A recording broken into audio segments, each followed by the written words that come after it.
Hello, everyone. Thanks so much for joining. Welcome back to Chorus One podcast. I'm Luis. I'm part of the ventures team here at Chorus One. And today we have a special episode with Matt Luongo. He is amongst other things, the founder and CEO of Mezo, and has been working, to quote yourself, on extending the Bitcoin layer one way or another for several years now, I think since 2013. Yep. But yeah, welcome, Matt. Oh, thanks for having me, Luis. Cool. Yeah, I think, I've been reading quite a lot about Mezo, and Sure. it's definitely very exciting, but you've been in the Bitcoin landscape, let's call it, for a while. I think some of your previous startups, let's call it, were Fold and tBTC. But yeah, would be great to start with a bit of context on your story and your Bitcoin journey. Yeah. So, look, I got into the space because I got deplatformed. So I had a small business that I built, buying and selling secondary market gift cards, and I was like, wait a sec, why am I doing all this work? I would help, I would connect with a coffee shop, and I'd say, hey, I can help you accept Starbucks gift cards. And people would bring in their Starbucks gift cards they didn't want, and they would get 60 to 80 cents in-store credit. And on the back end, I was buying those and reselling them. And for an indie coffee shop, it was cool because it was you can have lots of fun marketing campaigns about buying local and getting people returning their cards. And then obviously the spread was nice, right? Because a lot of people don't even know you could sell gift cards. And so I was able to make some money. But I realized, wait, what if I just started doing this with the public on the internet? And the answer is, wow, gift cards are complicated. They were a lot easier to work with in 2013, but the secondary market is just ridden with fraud. There's all sorts of issues. But at the time, it was a lot simpler. And so I did that, and we were doing pretty well. And then PayPal shut me down. And at the time, getting a merchant account. Today I'm just I have a million options. I have a million options as a developer, even as an indie dev, I have a million options for other services. And then as someone who runs a company with a treasury, I can do way more, right? But then I didn't have another option. So I was looking for, okay, well, if PayPal won't do this, how can I do this without putting in a bunch of my own cash? And I found Bitcoin. And so the value proposition was simple.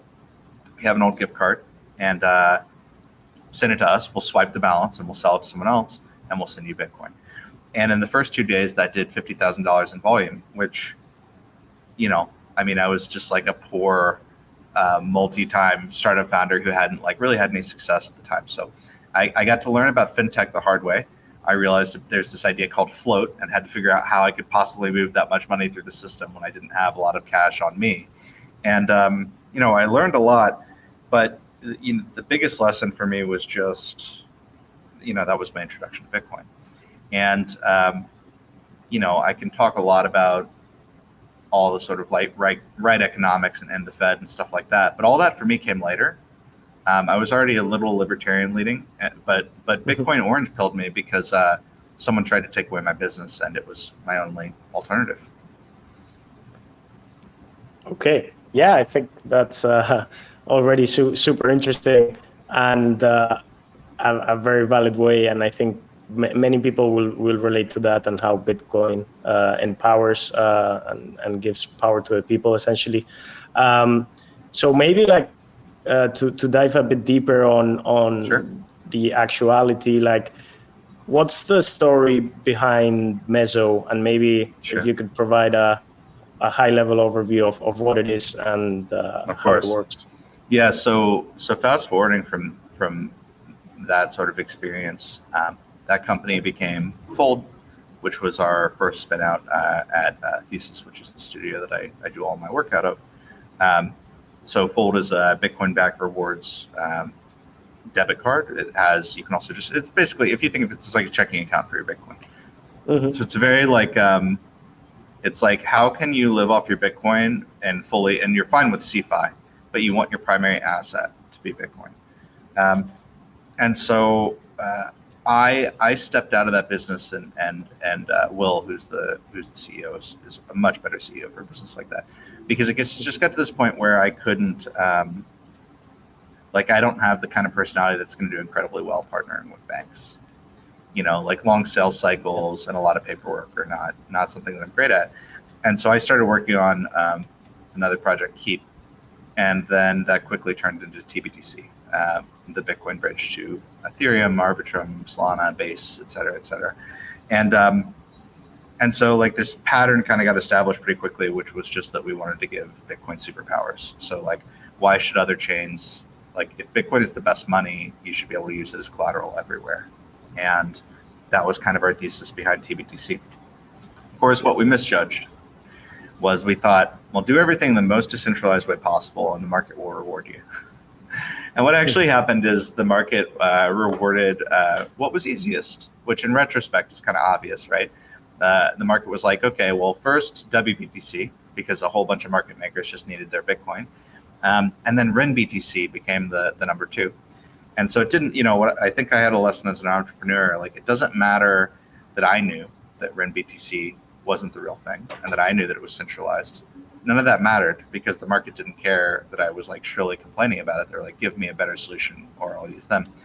And so it ended up happening with RenBTC, and it's, forgive me, this is circuitous, this is getting to Mezo, is that, the RenBTC team ended up being bought up by Alameda. And now any Bitcoin in the system is caught up in sort of like the Alameda FTX downfall, right? And so people were like, wait, I thought this was decentralized. And it wasn't. And I think if the dev team is bought or bankrupt and it impacts anything but the interface to using a product, that's pretty terrible, right? So, since then, we're really interested in this idea still, but no one has really moved a lot of Bitcoin onto other chains since DeFi summer. And you have to ask yourself why, right? And if you're an ETH maxi, there's a really easy answer, which is just like, well, why would you ever do anything with your Bitcoin? It's a pet rock. If you're going to do something, use ETH. So like, there's that kind of answer where people get very tribal, which I hate. Yeah. And then there's other answers, which is like, well, what opportunities do I have with Bitcoin that I don't have with other assets? So that's another way to look at it. But then another way to look at it, which I think probably is the closest to the truth, is that instead of like using Ethereum or Solana or any of these other chains with their Bitcoin, which people did a little bit of, but not that much, because even wBTC is not large relative to the Bitcoin market cap. Instead, people use BlockFi and Celsius. And so when you look at the last cycle, everyone who wanted to do something with their Bitcoin, they wanted either to take loans against it or they wanted to earn yield on it. They primarily use these platforms, and now they've been burned. And so, unfortunately for us, those centralized players going down, as well as the like decentralized and name-only players like RenBTC, people are like, oh, why would I ever bridge my BTC anywhere? And so, for me, the most important thing that's happening with all of this idea of like L2s and Bitcoin Season 2 is people who are interested in taking another shot at doing something with their Bitcoin. And that's not about tech. Like, it's important to understand that is not about OPCAT or covenants or BitVM or triple backflip ways that we're trying to get zero knowledge proofs on Bitcoin. Those things are sideshows. It's about trust and it's about user behavior. And so last year in January, we kind of thought, what's the next leg for like our Bitcoin thesis and for tBTC, and how do we continue this? And, we had a whole bunch of, you can DeFi in a box, here's your one place to do everything with your Bitcoin and stuff like that. But like the most dangerous strategy that we talked about is this idea of a kind of like of a Noah's Ark for Bitcoin. And that's super arrogant. Everything I'm about to say is like so arrogant, but it is what it is, where it's just like, Go ahead.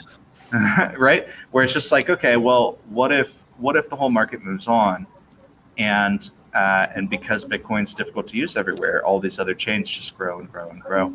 And it doesn't become irrelevant necessarily, but there was just this fear that it wouldn't have the powers that these other chains did. And so we had this idea of like a life raft. Of course, after the ETF, We're like, okay, well, maybe Life Raft is not the right way to look at it. So this idea that we wanted the best money to have the best tech has been what's driving Mezo. But on the flip side, the team also recognizes from our last few battles that like tech is not how you convince users.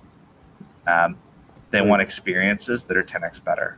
They want financial incentives. They want things that they can't do other places. And so with Mezo, people I think are surprised because in the past we focused on what is the like most technically interesting answer. And I think as an entrepreneur, I've grown up a little bit and realized like, no, what actually solves users' problems immediately, what aligns their interests. And then tech is just a function to achieve that. Yeah, cool. I think that's already like many interesting things that you mentioned. And I think I've heard you said before as well, like you're trying with Mezo to meet the users where they currently are, and that could even be a Bitcoin ETF, right? So exactly. What are the things that you are trying to kind of enable for the users with Mezo? So how we've broken the problem up, and we've said remarkably little about this publicly. We're kind of getting ready to share the whole. Here's what we're doing. But I think the obvious thing that everyone can agree is that we need Bitcoin finance. So what does that mean? That means you need to be very, very easily able to get stable coins against your Bitcoin. And I don't just mean to get them like by bridging your Bitcoin and downloading 3 new wallets and learning this entire new paradigm. I mean, like anyone should be able to do it wherever they have their Bitcoin, right? Yeah. So like collapse all the stuff. Like if you're thinking in your head like EVM or MetaMask, like please don't, because those are just details that users shouldn't care about. What they should get instead is they're like, okay, I have my Bitcoin. It could be custodial or non-custodial, and now I want to get USD against it. So for me, that's the primary use case. And then the secondary is there are so many people who are jealous, frankly, of Ethereum and some of these other projects that have native yield. And I even know projects that have liquidated their entire BTC treasury and moved to ETH. And of course, this happened right before the BTC dominance spiked. So like they got it like a little bit of humble pie. But I think that there's like a serious appetite for folks who want to earn some base rate on their Bitcoin. And so I think those are the two sides of the market. Now, when you break it down way more, like, does a chain need more than that to launch successfully? Of course. There's this entire group of, basically ordinals users. And they're actually Ethereum and Solana people, around 76% last time we ran like a pretty deep survey on it. And they came from Ethereum and Solana, and a few of them have come from Bitcoin, but most of them are coming back. And so like for people who hate ordinals, they're like, oh, see the scammers, yeah, they'll complain about, but for me, I'm like, oh my gosh, people are coming back to the Bitcoin chain. That's like incredibly encouraging. So I think on Mezo, it's important for us as a team, we want to nail the Bitcoin finance. We want to nail the sort of like top of funnel. Anyone who's made the jump to using Bitcoin can make the jump to using this product experience. But then we want to enable this bazaar and this sort of like wild ecosystem for folks who are used to doing things that look a little bit more degen. But it's important to me that like if your only experience with Bitcoin has been, I bought Bitcoin on Coinbase, and now it's just like a number in a database that you look at, or I bought into the ETF and it's cash settled. Like your experience shouldn't then be, now I'm PvP fighting with all of these other people on an EVM and we all have MetaMask and everyone's trying to rug everyone. So like it's really important to me that these two groups of people be fairly separate, because this sort of immune system that a lot of these newer chains have had to build in their communities to learn what's safe and what's not safe and what looks fishy and what looks like promising new tech. Bitcoiners don't have that. What they've been saying for years, there's a vocal group, not most of them, but there's a small vocal group that have been saying everything that's not Bitcoin is a scam. And then there's 95% of holders which don't believe that, but they just haven't seen anything else. And so it's just really important that their experience to doing more things on chain be safe and secure and not expose them to all of the hijinks people love to play on these other chains. Yeah, I think that's beautifully put, especially because there's so many different users that have interacted with Bitcoin in so many different ways. Yeah. For us at Chorus One, this whole new narrative of Bitcoin that's emerging with inscriptions, ordinals, as you mentioned. Also, Bitcoin L2s that I'll ask you in a second. Unlock some areas for where validators couldn't really, proof of stake validators, let's call them, couldn't really access Bitcoin, and now it's also like a whole new sector where validators are getting interested, because it gives us, of course, operative roles for the proof of stake chains. So maybe to get right to it, would you classify Mezo as a Bitcoin L2? If I'm pressed, I don't think I'd classify anything I've seen on the market yet but Lightning as a Bitcoin L2. Okay, interesting. That is not a super useful definition, though. So like what's hard about, and we did this on these other chains for a while, we had all these debates about what is and isn't an L2. What's hard about Bitcoin is getting to that same level of promises and guarantees without a change in L1 is incredibly difficult. And so you have to approximate. So it's like, okay, do you merge mine, and do you extend like proof of work to try to make that more useful, and then say, well, that's sort of, do you, there's a whole bunch of different ways to go about it. Obviously, we can talk about soft forks. But for me, one of the things that I've learned over the years in the space is, if you were starting your company predicated on changing the Bitcoin network, you're going to have a hard time, right? And Lightning Labs has somehow gotten these really useful soft forks, and I don't mean this in a negative way, but they've like done a great job staying close enough to Bitcoin developer consensus that people are like, well, if it's Lightning, I agree, and we're okay with soft forks. But I think that going forward, it's possible that at any moment we never get another soft fork outside of maybe an emergency, and so I think like that's why I struggle with anyone who's like, this is the solution. I mean, I'm fine to get excited about, Cat looks good, CTV looked good. There are lots of things that would make my life better and easier as a dev. But it's like, if all I get is BitVM, that's fine too. Because we've been building a secure Bitcoin bridge with the tools that we have right now, and it's been running for 4 years now, and it's bridged, I think, almost 10,000 BTC, like maybe 9,500 BTC so far.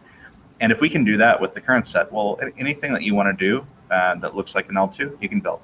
But yeah, so I like to call Mezo an economic layer, because our focus has been, a layer. I don't know if it needs a number, but it's been, can we align economically with Bitcoin holders, and can we provide a new economic experience for users? And that's really, that's how I've kind of looked at this. Obviously, it's possible that someone snaps their fingers and they have like the God solution to all of this. But every time I've seen someone think they do, and I've been that person a few times, it usually falls through. So I figure, let's focus on users and validate that there's actually something here. And then, pivoting to whatever the best trust minimized, like bridge, or trust minimized, like additional execution guarantees. It's better to do that once you have users than it is to wait. Yeah, that's already super interesting to hear. Like, I think the market, of course, likes to put names to things, and they see a comparison in Ethereum with the L2s, and now they see projects building a separate chain that maybe settles some transactions on Bitcoin or use ordinals and so on, and they already call it a Bitcoin L2, where it's quite it's a little early. Yeah, most. I mean, and I'm not like angry with anyone who aspires to be an L2. I just think that I think that a lot of Bitcoiners have become quite jaded about this idea of affinity marketing. Like, Bitcoin Cash has remarkably little to do with Bitcoin. But the fact that it's called Bitcoin Cash means that a ton of people have bought it when they otherwise wouldn't have, because they're like, oh, it's Bitcoin but cheaper, right? Yeah. And I think that's pretty messed up. And so, so for me, it's like, I think the Bitcoin Layers project and some of these other efforts to have like an L2 beat for Bitcoin are exciting, but they're also like a bit of a sideshow relative to who actually has people using their Bitcoin productively. And the current answer is mostly exchanges. Yeah, and I think it also relates to your point on meeting the users where they are, and in this case, trying to meet Bitcoiners where they are, right? Yep. But yeah, I think also like a very interesting part of the, let's call it maybe problem or challenge of unlocking Bitcoin has always been bridging securely and decentralized in a decentralized manner. And so your work is also super relevant with tBTC. Yep. So maybe, yeah, I also wanted to ask if we could go a bit deeper on the relationship between Mezo and tBTC. Of course. So Mezo is using tBTC as its initial Bitcoin bridge. I mean, the rest of the relationship, tBTC is powered by the Threshold DAO, so that's an independent group from Mezo. What's good about that is it can maintain credible neutrality. Other L2s can use tBTC as their primary bridge. But then a lot of the tBTC team is working on Mezo, like a lot of the core team. Not all of them. Like that would be completely a terrible idea if we were to just like draw everyone down. We want to make sure that the team is well staffed. And so, yeah, so the thought is that we want to make sure that all L2s get the same. I mean, and I'm saying L2s very lightly. Just imagine I have air quotes every time I say it. All side chains, layers, and new Bitcoin projects, roll-ups, have equal access to tBTC, because I think that I mean, our mission ultimately is to see 25% of the world's economy moved onto Bitcoin rails, and that doesn't just mean Mezo. That means, however we can get it on Bitcoin. So yeah, that's been the relationship. But I think it's also been hard because when people hear Mezo, they're like, oh, what is this new thing? And I've realized, like, oh, if we don't explain to people that we've been grinding on this same problem for so long, it takes them quite a while to be like, oh, you're serious. I think one of the things that I've gotten asked is like, where's the white paper? And I think that's the most ridiculous Pavlovian thing, because where's the white paper? Is it 2018? Is it 2017? Like, I can show you the REN BTC white paper, and I just told everyone how, so I think for me, it's like, I think it's important that, unfortunately, projects look at the team and say, like, is this going to be credible? And a lot of people, they see a ChatGPT based white paper and think that that's like them doing diligence. And unfortunately, that doesn't cut it today. No, agreed, definitely, and I think it's a hard problem to tackle, and trying to identify what the user wants is more easily said than done, right? So maybe, like, I think on that topic, and something where you've also talked about is what users wanted. And you found out is that the original idea could have been like users wanted to pay with Bitcoin, but then you realized users wanted to save and stack. Yes. That was our big learning. That was our big learning from Fold back in the day. It's like when I was pushing Fold as the CEO, it was all about using Bitcoin for payments.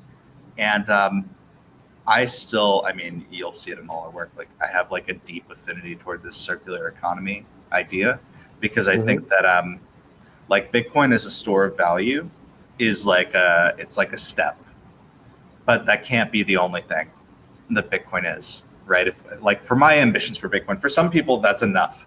They're like, bigger than gold is enough, but it's like, yo, we don't have that much more to grow before we're bigger than gold. Like, let's do something different, right? And I think for me, if Bitcoin's success is like a hedge against the global economy that people hold via like centralized custodians, that's like, I'm very proud that we've gotten that far, but that's not enough for me. So the lesson that I had with Fold was, for years people wanted to use it, and what we would do is we would say, okay, you can use Bitcoin in stores, you can buy gift cards from us, you'll get a discount, and then you can use them in store. But ultimately, why did we give such a high discount? Just because we like Bitcoin. That was it. And like, it's not like something about Bitcoin. Bitcoin can justify dropping credit card fees or payment processor fees, but it doesn't magically make things cheaper, right? So we were able to kind of like point this economic incentive to using Bitcoin, and it was great because you would see people actually switch, just use the app and stuff like that. But then as as the block size debate heated up and as transaction fees started to go up, I was a pretty notorious big blocker. Well, notorious is probably not the word. I was known for being a big blocker for a long time because because it's like, well, I'm the guy selling coffee on chain. I'm the guy helping people buy their groceries on chain, and like we're getting priced out. And so it's interesting to see history rhyme, where people now are just trying to move money and they feel like they're getting priced out by people who are buying JPEGs, And I say that I'm completely anti-filter. I think people should use the chain for whatever they want. That's why we have a fee market. But it's interesting. So what I had to come to terms with is I supported all these Bitcoin forks until SegWit2x. And what I learned with SegWit2x is I wasn't in the room for the Hong Kong or New York agreements. And that was the first time where I felt like, disenfranchised. It was completely petty because is my business important enough for the direction of Bitcoin? So it's completely a petty feeling, but it was also this lesson where it's like, oh, well, if I'm not in the room here, what other conversations will I not be in the room with? And that's when I actually became a small blocker, because I was just like, well, I would rather Bitcoin not change than kind of like be led around by these like moneyed groups. And if I'm part of the moneyed group, or if I'm not part of the moneyed group, like think of all the other people, right, who are furious by that. And so I think that's when I really kind of understood that what Bitcoin's best at doing is protecting minority rights. Like it's right. FU money. It's I refuse. Like I'm not selling my house. I'm not gonna, I don't want you to touch my money. And you get to say no. And I think that is so weird. And I can't think of another place really in the world where that happens outside of Bitcoin. And so anyway, but back to Fold. So so I got a bit of a lesson as a developer, who I was an application developer, and I kind of switched sides to being a lot more interested in kind of like a core dev perspective, because it's like, no, you really shouldn't let these like fads potentially lead around Bitcoin development. But then at Fold, the other thing we learned is people they only want to spend their Bitcoin if it's not going up. But if Bitcoin is going up, why would you spend, right? You'd much rather spend USD or whatever your fiat is, because like you want to spend your bad money and you want to keep your good money. And yes, taxes, and people are worried about taxes and stuff like that. But I think it's just like, if you think something is going to appreciate, you shouldn't spend it. And so for us, that was when Will took over, because when I fully like got that, and he kind of helped me get there, I was like, okay, I'm like broken. This is going to take me some time to kind of come to terms with it. And so they pivoted to focusing on rewards first, and they're still doing lots of payment work, but it's really about spending your USD, earning Bitcoin, and then I think their next big arc is going to be spending USD against your Bitcoin and staking it for you. Okay. Yeah, exactly. Those two big use cases that people are looking for.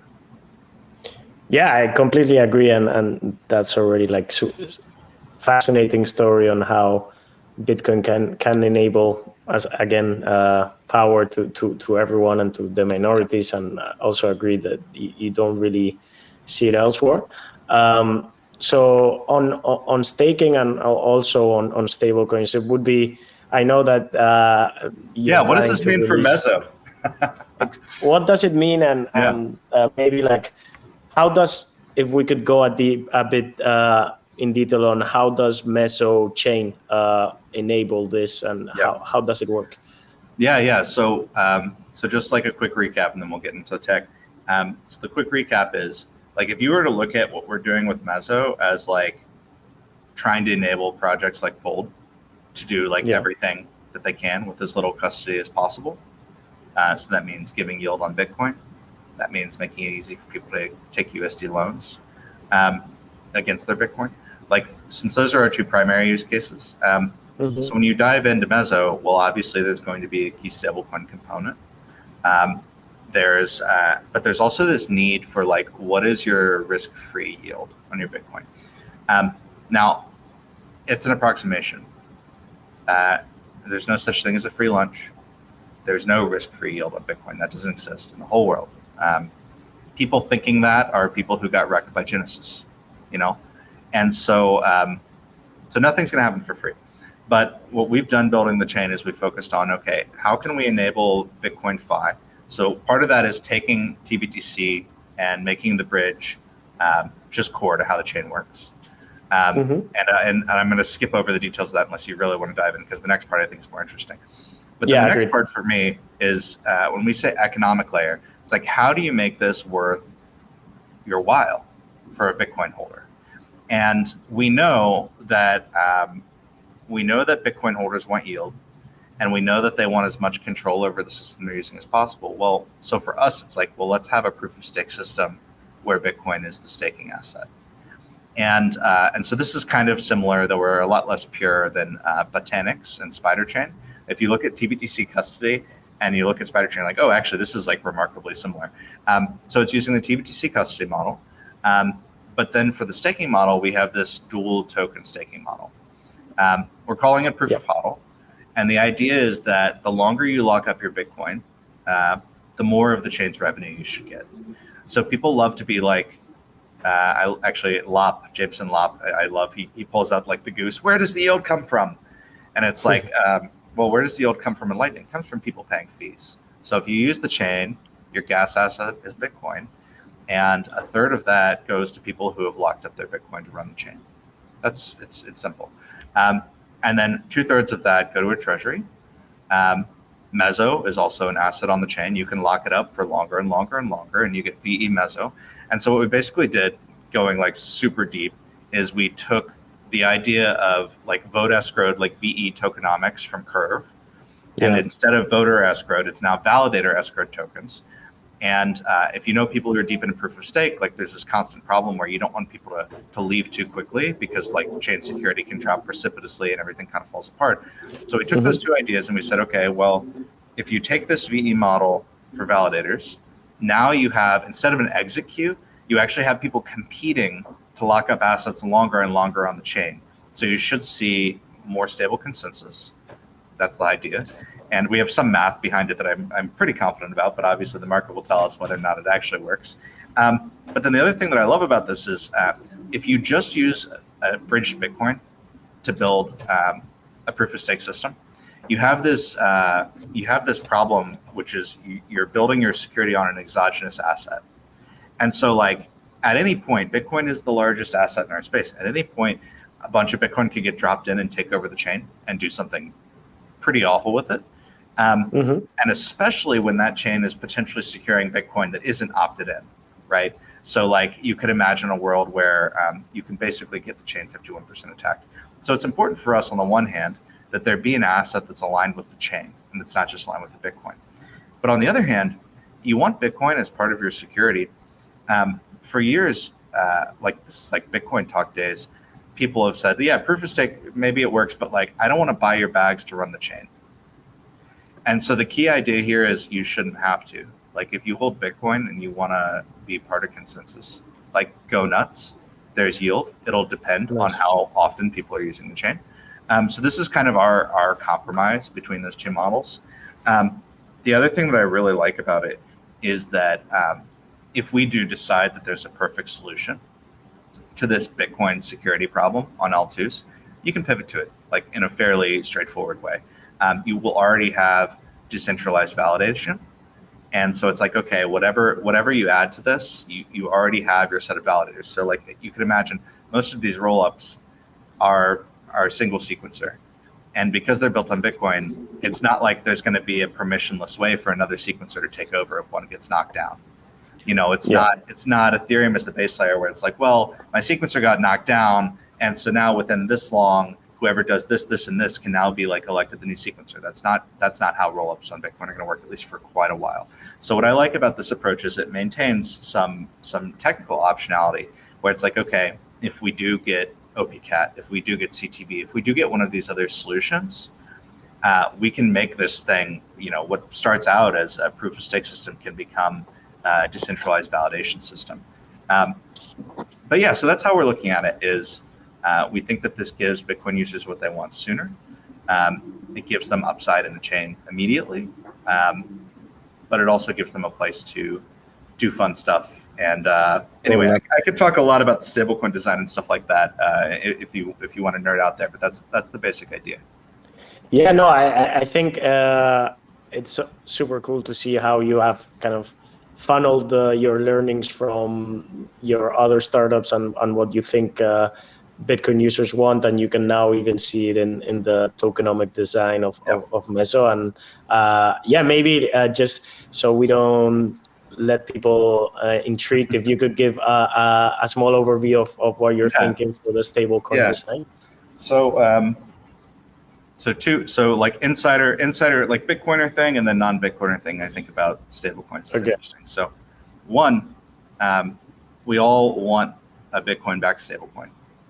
Like I think that's people say they want it. I should say people say they want it, and we've also seen some interesting new models. So we've seen like Athena is doing the $NOK that they started with Ethereum, pushed by Arthur Hayes, for example, from his blog post a year or two ago.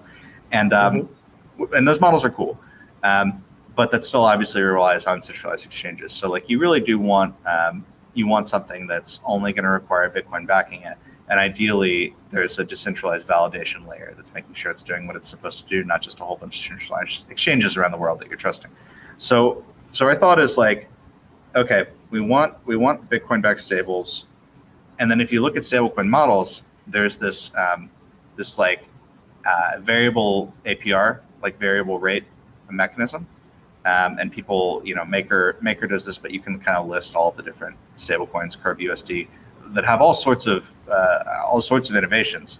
But there's this core idea, which is once you put your cash in, or your Bitcoin really in, the rate could just spike, and so you really can't be very confident holding onto your stablecoin long term. And so imagine you're trying to buy a house. And you were like, I'm going to give myself a mortgage, and I'm going to take out a stablecoin loan against my Bitcoin, and I'm going to buy a house. And then because it's a bull market, suddenly the APR jumps to 35%. It's like, well, I should have done the KYC with the proctologist that is the bank, because now I'm getting wrecked on fees. So then you have the other end of the spectrum. You have things like liquidity, and liquidity is like, okay, I'm going to take this like 50 bips origination fee, and I'm not going to charge any interest. And that's super compelling if you're a borrower and you plan to like use the stablecoin long term, but there's not enough revenue to really justify this whole system working. And so what we're looking to do is give people the guarantees of a liquidity where you have all of your like economic choices are made up front, and then they're maintained for the duration of the loan. So we want to give them that assurance, but we also need to make sure that the system is high enough revenue that people will be excited to use it. Anyway, so our solution to this problem we're calling layered lending, and the basic idea is allowing Bitcoiners to come in and be like a senior tranche, and in addition to just you can get a stable coin and you can have these like great fairly low rates, et cetera, that are predictable.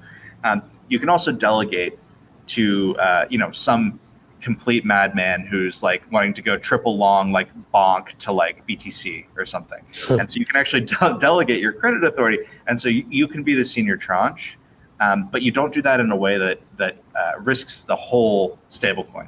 You do that in a way that localizes risk. So it's really fascinating stuff, and I think it's the beginnings of a new primitive. But yeah, so excited to share way more details on that soon as well. Yeah, no, I'm also excited to check it out. But from what you said, it seems like the general idea is providing maybe trustworthy economics and also understandable economics for people. I think that goes very hand in hand with Bitcoin security. And it's also like, from my friends that are not in crypto, like a massive barrier of entry. Like most of people are just scared of using crypto because they should really know it's how scary. it will act. Yeah. I mean, zooming out to like narrative stuff, Ethereum's like, oh, what's our narrative? Bitcoin has a clean narrative, and there's been this discussion lately, and when people ask like why I mean, I clearly play on Ethereum and Solana and all these other chains. Like, why do I prefer Bitcoin? And I just say, like, look, if you're showing a relative, like if you're trying to show them crypto and you want them to have that moment, at some point they look at CoinGecko and they see all of these projects and you're like, well, that's a scam, and this isn't a scam, and this is promising. You're trying to give them all this like nuanced stuff. But like the only thing that's going to stick, like one or two things can happen. One can be like, we're hedging against our institutions failing, we're ending the Fed and we're replacing money, or financial nihilism. Like those are kind of the two takeaways you can get. And I think, we're kind of taking that same idea. Well, just choose Bitcoin and don't worry about the rest, and how we build our systems, which is primarily users just need something simple. Oh, I want to take a loan. Cool. It's USD. Great. I'm only going to spend USD. I don't need to spend Bitcoin. I can just hold on to Bitcoin. Like very simple. And we want to leave room for all the fun and games that we do on all these other chains, but we just don't want people to be threatened by them, because I think growing the pie of Bitcoin is so much more valuable than the PvP games we play in the rest of crypto. Agreed. Yeah, and I think it's something that we'll see how it plays out, but I think it makes a lot of sense.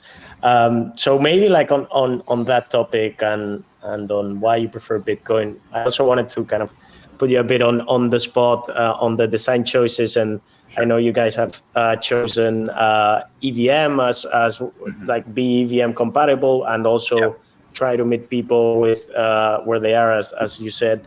I think with EVM was one of the choices. You also use, I believe, Comet BFT or Tendermint, so Cosmos Tech, let's say. Yeah, it's Cosmos SDK.